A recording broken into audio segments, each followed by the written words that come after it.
Ամենակարևորը ես ասեմ, հիմնական ցանկացած մարդ, հայ, ղեկավար, պատասխանատու կամ Հայաստանի բնակչի համար գերիները դա գիշերները նորմալ չէ, որտեղ դա մեր պատվի խնդիրն է, մեր արժանապատվության խնդիրն է։ Ինչքան էլ դու ուզում ես մեծ խոսի, բայց տակը որ դու նայում ես, կան քո զինվորները, կան քո նախագահները, գեներալները, որ այնտեղ են, դա տեն ինստինկտյան դու ոչ մի բան ոչ կարած գլուխդ բարձր պայես կամ ասես, պետք է այդ հարցով զբաղվես։ Ցանկացած սիրելի լրագրողներ, լուծում ունի, չլուծող խնդիր աշխարհում չկա, ես դա ասել եմ մեկ անգամ եւս ասում։ Հարկավոր է զբաղվել, հարկավոր է դիմել, այո, պետք է ասենք թե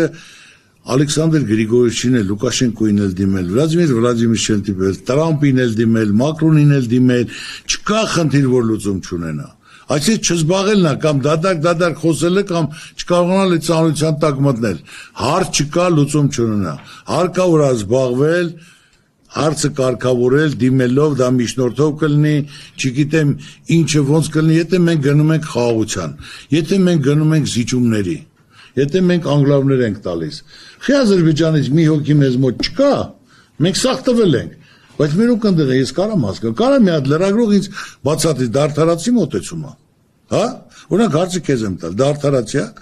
Եթե մենք փակել ենք արդեն եղբայրություն, ճանապարհ ենք բացել, մենք բենզին ենք բերում, ցորեն ենք բերում, եղբայրություն, սահմանները դա, բայց եթե տենց ուրեմն այդ հարցերը պետք է փակված լիներ, ես այն անգամ էլ ասեցի։ Եթե այսօր կա խաղաղություն, ստորագրած, երաշխավորած խաղաղություն, թող այդ թուղթը ներկայացնի հանրությանը, ժողովրդին, լրագրողներին։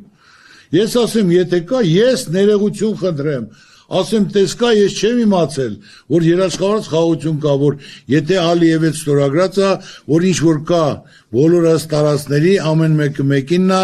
ով որ նրա խուժը մեր տարածք հետ է գնալու, լիարժեք ձեր են տալու ու իրար հետ համագործակցելով որպես հարևան պետություններ, ինչ եղել անցած լինի։ Ես կհասկանամ, բայց որ այս վիճակով դա չի կարող երաշխավորած խաղաղություն լինի, որ խաղաղությունը մենք արդեն ձեռք ենք բերել, չկա խաղաղությունը պետք է լինի երաշխավորած խաղաղություն, որ հիմա որ ես ասում եի Պակիստանը, գիշեք թե ոչ, ասի թեկուզ թողածենք Չինաստան, Պակիստան, Հնդկաստան, Ամերիկա, Պակիստանն եք ասում, այսօր Պակիստանը Ամերիկայի հետ միասին, որը հանդեսագալի միջնորդ, որ ասենք թե թուղթ ստորագրեն Պարսկաստանը, ճիշտ է, տեղակ եք, թե տեղակ չեք։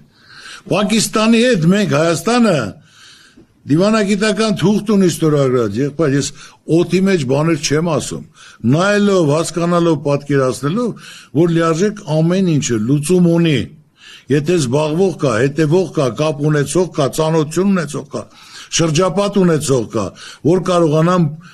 բանակցեն, հարցերը կարգավորեն։ Եթե այսօր Իրանն ու Ամերիկան կարող են անկյուններ գտնել, կազմակերպել, բանակցել, ընդհանուր հայտարարի գալ, ոնց կարող մենք չկարողանանք մեր գերիների հարցը կարգավորելու։ Այնպես որ աննարին ոչինչ չկա, պետք է լիարժեք կազմակերպվի, հետևի բանակցություններով, միջնորդներով ու հարցը բոլորն էլ կարգավորվի։